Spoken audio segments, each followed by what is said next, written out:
Welcome to Tenor Tech, where I solve the problems you didn't even know you had.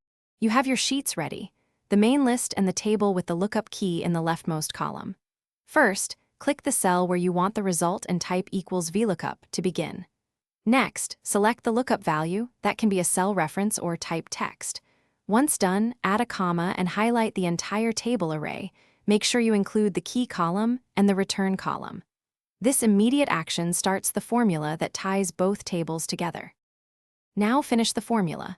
After the table array, add a comma, then type the column index number for the value you need. 1 means the first column of that range.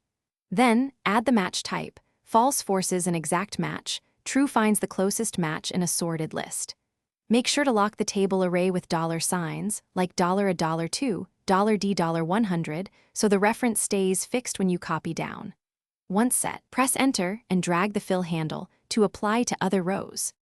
Complete the workflow by wrapping VLOOKUP in IFR to handle missing matches gracefully. IFR VLOOKUP shows blanks instead of errors. If results are wrong, check that both key columns share the same data type and no leading or trailing spaces. Use trim if needed. Once done, confirm column indexes and locked ranges. If you need to look left of the key or want more robustness, switch to index and match.